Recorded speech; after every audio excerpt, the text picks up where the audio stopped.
You're listening to Community Forum on KCCC 930 AM, sponsored by Eddy County, honoring God, country, and family, thriving with industry since 1889. Thank you for listening to Community Forum. My name's Johnny Chandler. I'm the host of Community Forum, the owner of KCCC 930 AM.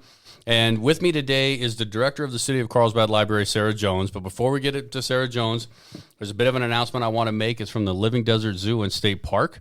They're asking for adults interested in learning about Chihuahua desert plants and animals to be invited to attend the docent training.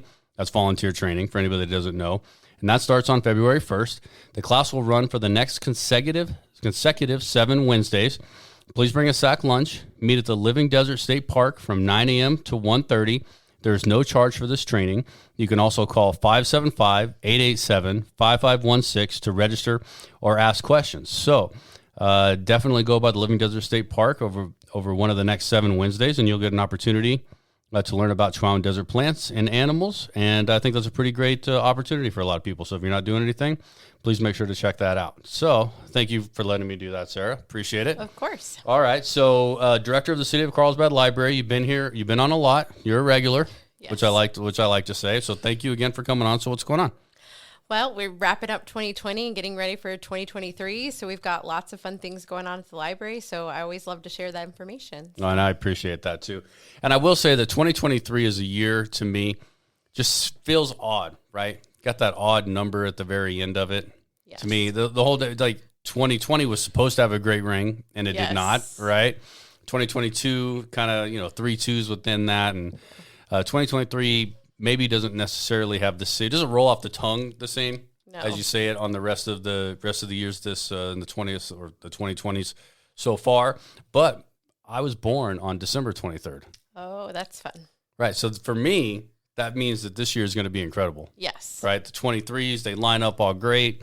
So, and I'm sure that maybe that goes for anybody born on the 23rd, but we're just going to say it's special for me. Yes. Right. Just for sure. you. All right. So, I always like to promote the library a whole lot. And what I will say, and I will always brag about, is if you get a library card, there's so many free services. I will always say this. I always read the Albuquerque Journal every morning, and I don't pay for it. Yes. Right? I'm so glad you do. The City of Carlsbad pays for it, and I read it every day because they, for some reason, decided not to deliver to us anymore down here. Yes. But never fear. If you have a library membership, you can read it all you want. Yes. Right. So I read it every day, and maybe I'm trying to get educated by reading it, but I mostly read it for the comics.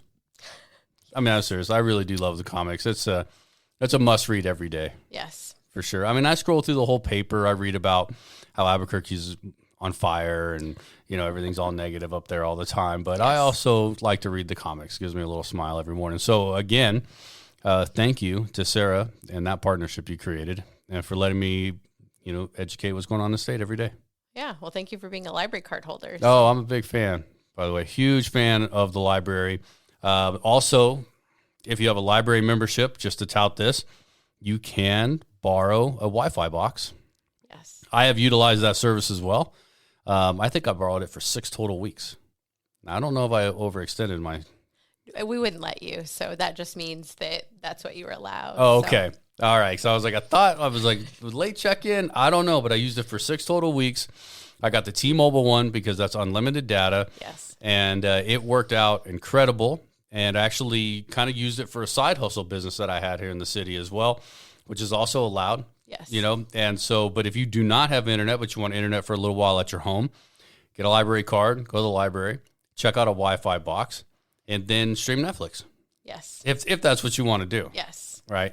Or maybe educate yourself on the internet more than just zoning out to Netflix. Yeah.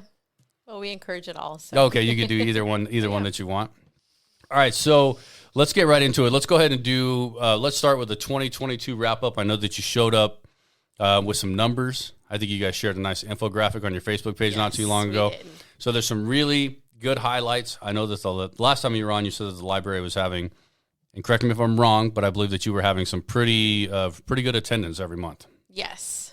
We've seen numbers higher than pre-pandemic numbers. All right. So we had a total of 133,589 actual items checked out, with both physical and digital. We had 1,000 over 100,000 people through our doors. Right. Now, so we do know that there's not 100,000 people here. Right. Right. So every time you go into the door, that's counted. Yeah. So like every day, if you come in once a day, yeah, you get counted. So I'm in there. I was in there quite a few times. Yeah. Right. So we appreciate that.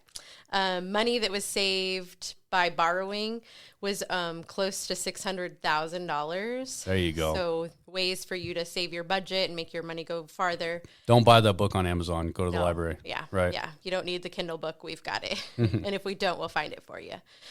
We had over 1,711 people sign up for new cards that 2022. All right. So both actual library cards and digital cards.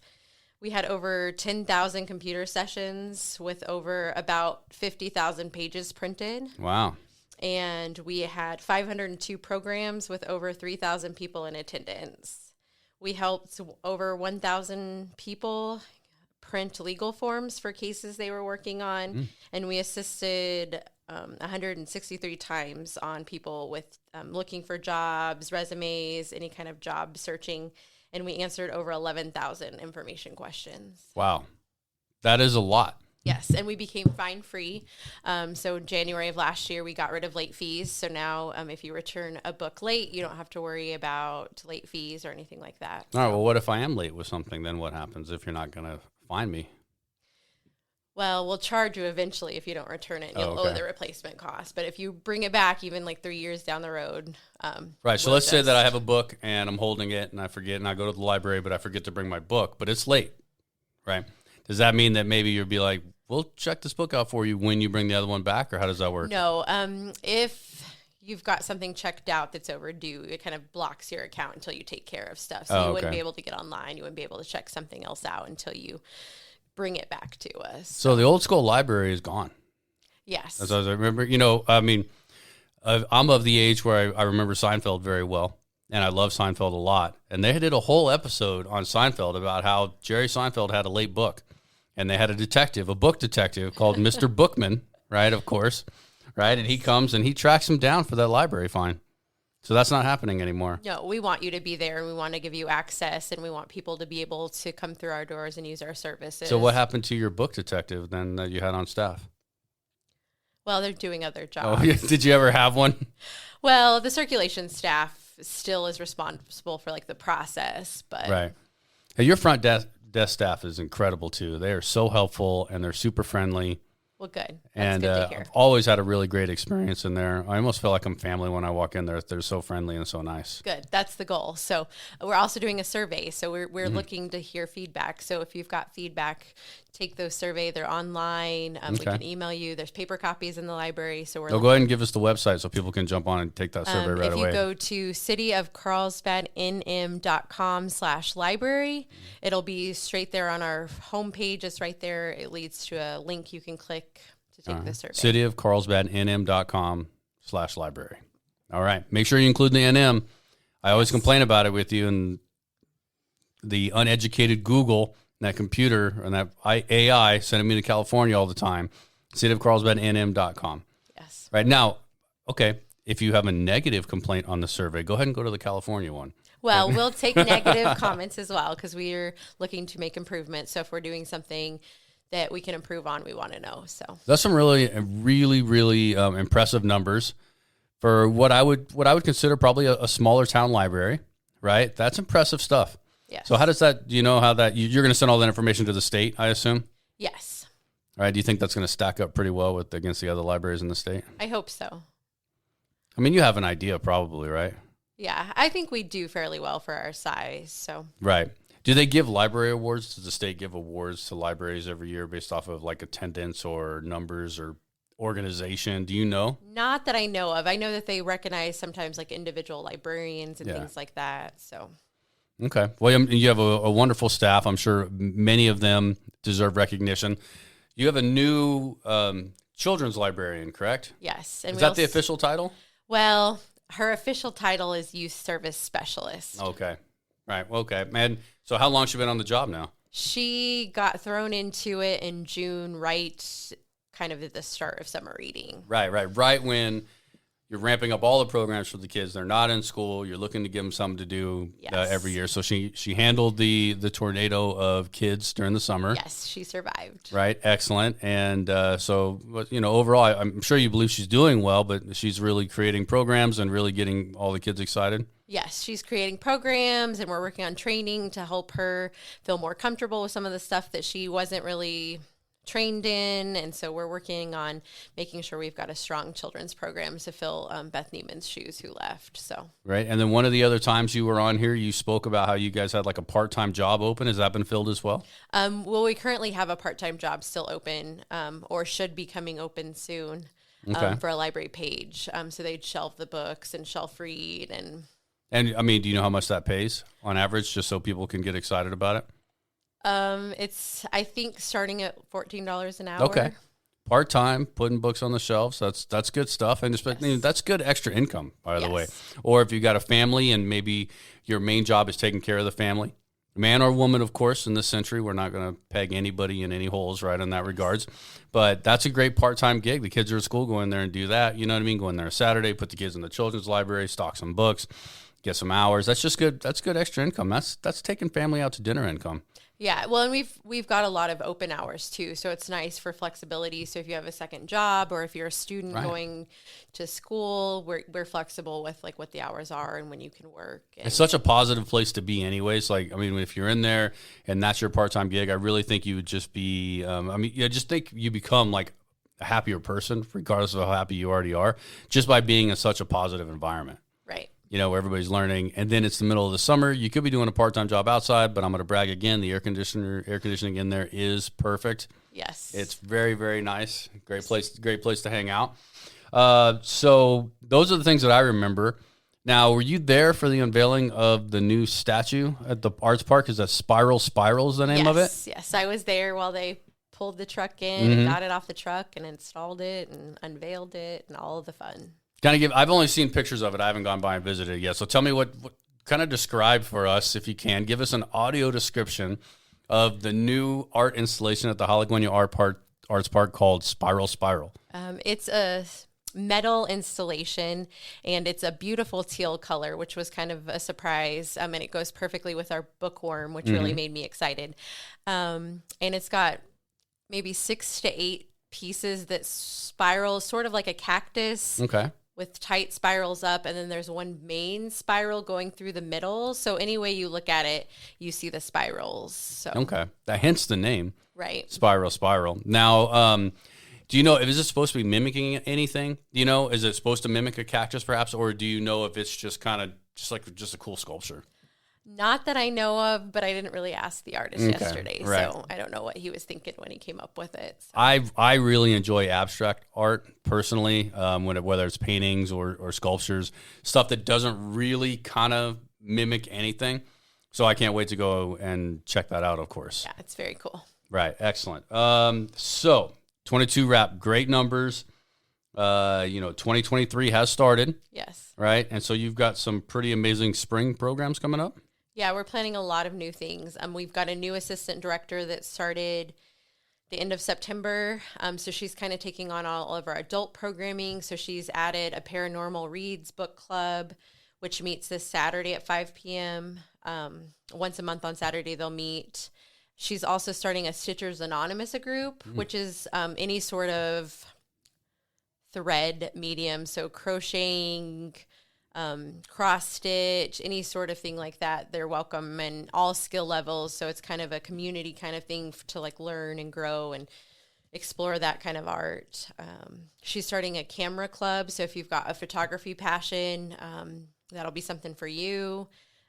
For the children's department, she started a dance and music and movement class that are going to be on Saturdays, because our toddler time used to have a huge music component, and we've added more literacy to it. So this program is going to be kind of for some of those families that liked the music component, and it's going to focus on literacy with the music. So here we go, TikTok.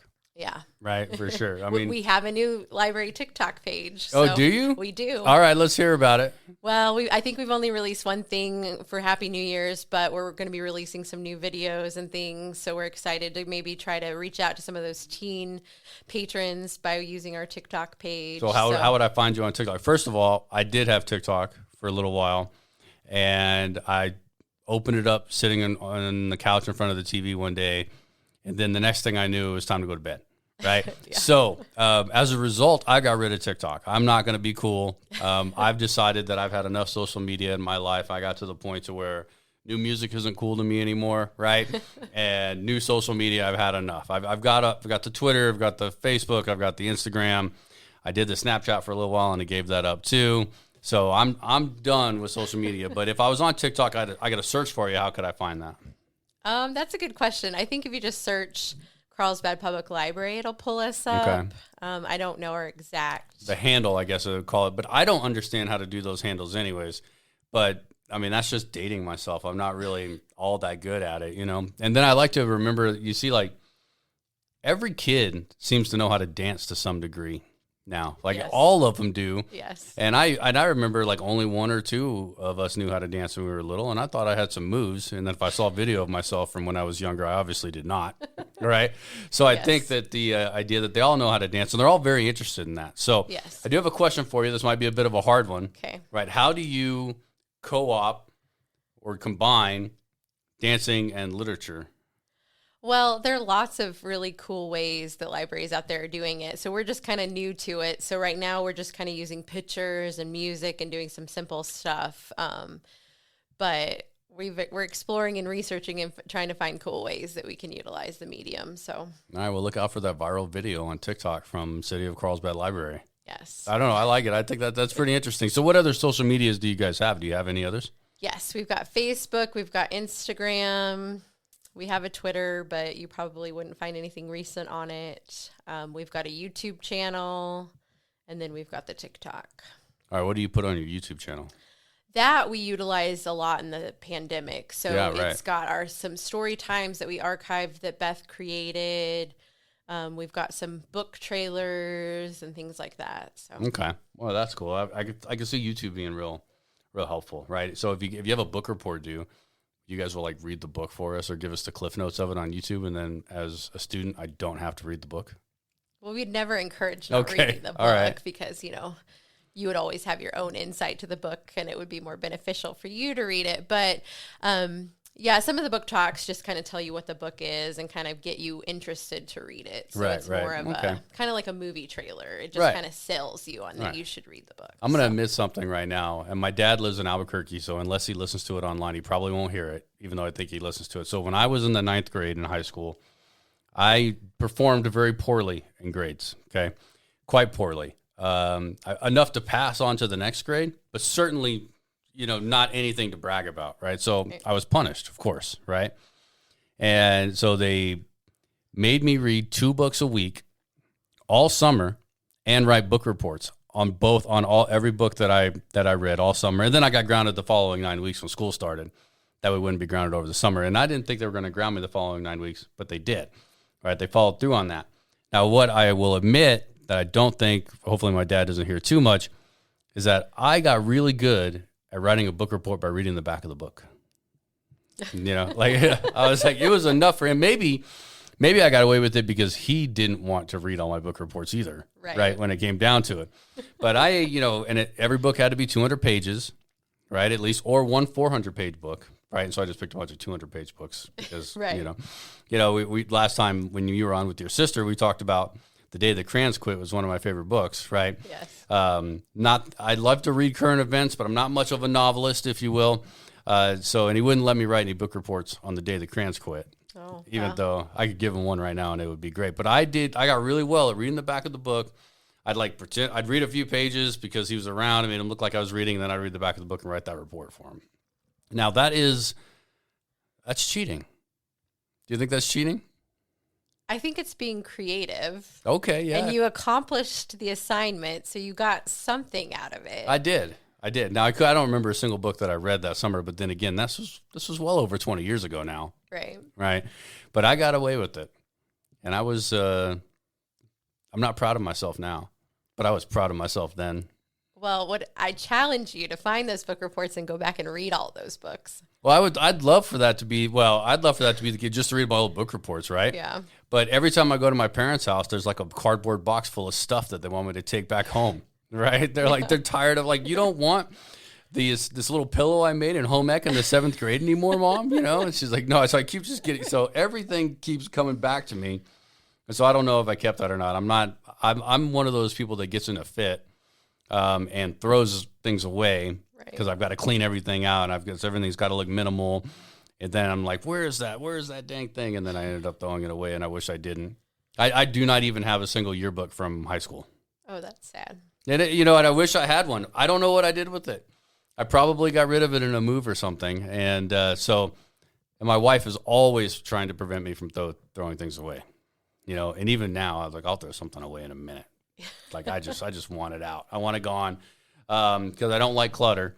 Right. Right. And all of this, so much of this was before social media, to where now, when I first joined Facebook, I could just go back and look at it on Facebook. So it's digitally saved for the most part. Yes. Digital archives are awesome. They are.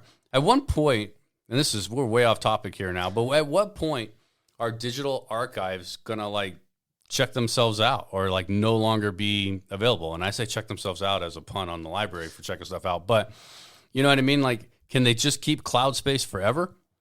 Or at some point, do things need to fall off? Well, it probably depends on the historical relevance of it, but hopefully they don't. I mean, we're creating a digital archive of high school yearbooks, and we have a whole pandemic time capsule that's got the mayor's report and things people created during the pandemic. And we're working on an oral history project with the Pearl of the Pecos. Yeah, right. And we're about ready to put all those videos on our digital archive. So. You know what I think would be great, and it would also help the radio station as well, by the way. But some type of audio description of cool things in the library, right? Maybe they're about a minute long, a minute and a half. They could be even shorter, right?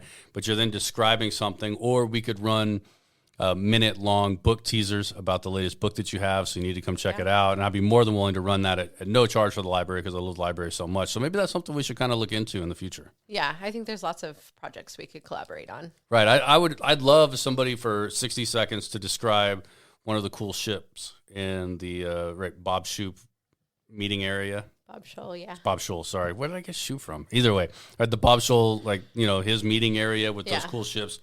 Something to really just attract people to the library, and then we could probably do the same thing with the museum as well, of course. Yeah. Right. All that would be really great. All right. So we did spring programs, the 2022 wrap. What are a couple of really big things you have coming up in 2023? Now we can just touch on them for a minute because we will, in fact, do another community forum when you have the big event itself when it comes up to it. But yeah, what's on tap for us? Well, the next thing we're kind of looking forward to is Read Across America and Dr. Seuss's birthday. Mm-hmm. So we're planning a big party for him. When's his birthday? I want to say March 2nd. But when are you having the party? That hasn't been decided yet. We've got a meeting on Friday, so we're planning a bunch of stuff. But we're doing Touch a Truck April 29th, which is a Saturday, and it'll be our second annual Touch a Truck, so we're excited about that. Right. And last year's Touch a Truck, the first one, was really incredibly successful, right? Yeah, we had 13 vehicles with around 500 people. Did you have to shut down the road in between you and the Janelle Whitlock complex? Yes, we shut down Halaguedo and Fox, so that little square. So, because we put all the trucks in the street, and then the kids could run back and forth and be safe and look at the vehicles. So you had 13 vehicles last year. You're looking to up that this year. Yes. Are you looking for classic vehicles in that too, or is it all just first responder stuff mostly? We're just looking for anything that's automotive, farm equipment, lifts. So the reason I mentioned that is my wife and I have a 1948 Dodge 6100, which is an original truck, and it runs. I was actually driving it on the property the other day, and it takes a while to get it started, but once it's started, it's good to go. And this thing, it's all original. So which means it has rusted paint and everything to it, and you can't stand in the bed anymore because the wood's been rotted. But it's original. It's from 1948, and that thing is sleek. It is really, really cool. And so if the timing works out, we'd love to bring that down to show it off as well. Yeah, that'd be great. That would be really awesome. Okay, so Touch a Truck, that's April 22nd? 29th. April 29th. April 29th, touch a truck. What else you got going on? Well, summer reading is just right around the corner for us, so we're always planning for that. The theme this year is All Together Now. Okay. So it's got a friendship and unity kind of theme to it. So we're excited about that. We're going to do a big block party to kick it off, and we're planning on doing like a volunteer fair too. Oh, yeah. For the community, and just all of our kind of programs are going to kind of be themed around like friendship and helping out the community. Right. So we're really excited about some of that. So since one of the last times since we spoke, you guys had the Friends of Library book sale. Yes. Right. 2 weekends this time. Yes. It's always successful. I'm sure you guys did really well, but you probably still have a lot of books, right? We always have a lot of books because the community is so generous and they're always donating them by the cartload. So we always have books. So Right. So could I go anytime I wanted to the library and grab some books for a donation? Yes. Right. So like I know we talked about how we have a shed and the shed doesn't have air conditioning because I was really concerned as what happened to books when they get too hot, but so even though you guys will have a Friends of Library book sale again this year, right? Yes. Always. Next time, but you can go anytime and be like, here's a small donation, and I'd love to take some books off your hands. Yes. Right? Okay, so you guys do that constantly. Yes. Anytime the library is open, there are items for sale. Okay. And then people that want to donate to the library, you want to go to the Friends of Library. You want to donate to the Friends of Library, correct? Well, they give them to us first. Okay. And then we kind of decide if we're going to add them to our collection. We also give a bulk of them to the detention center and Jonas House, the Foundry Home, lots of organizations in the community. And then whatever we don't use, we give to the friends. So okay. So Friends of Library is kicking off a new year as well, right? Yes. We'll try to have some members of the Friends of the Library on to talk about what their big plans are this year, but they're always looking for financial donations. Yes. So how can they do that if they want to donate to Friends of the Library? They can stop by the library and do it in person. They can pull up their Facebook page, and I'm pretty sure that they've got like a PayPal app that they can donate there. Yeah. Real easy. So that's good. So if you're interested in volunteering or helping the library, Friends of Library is a great place to do that. Yes. Right. And they always need volunteers. Yeah, they meet periodically. We always want to see the ranks grow on that. So that's awesome. So definitely take that into consideration. Donate books if you want, but then also go in and give a small financial donation for some books. Yes. Right. They have plenty of books, but you can never have enough books, can you? No. Okay. Just not enough bookshelves. Now, you guys have audiobooks? We do. Okay. I feel like audiobooks is more my speed after the whole story about how I faked read books for a whole summer, right? Yes, they're actually more popular than our actual books are, both physical and digital. And so you got them on like a USB thing. You can download them on your phone. Do I have to have a CD player still in my car? You have the option. The actual ones on the shelf are CDs. Okay. But all the digital audio books, you can listen to an app on your phone or connect them to a computer or internet anything like that. Okay. So. Excellent. All right. Well, we're getting close to the end of time already. All right. Why don't you do me a favor? And I know that you mentioned this already, but let's brag about some of those stats again one more time. Would you mind pulling those up and and talk about the hundreds of thousands of people and items and stuff that you guys did? Because it's just a really impressive number. You guys are such a vital resource to the community, and those numbers just prove it. So let's go over some of those again. We had 133,000 items, both physical and digital, checked out. We had 111,000 people walk through the door. Our patrons saved close to $600,000.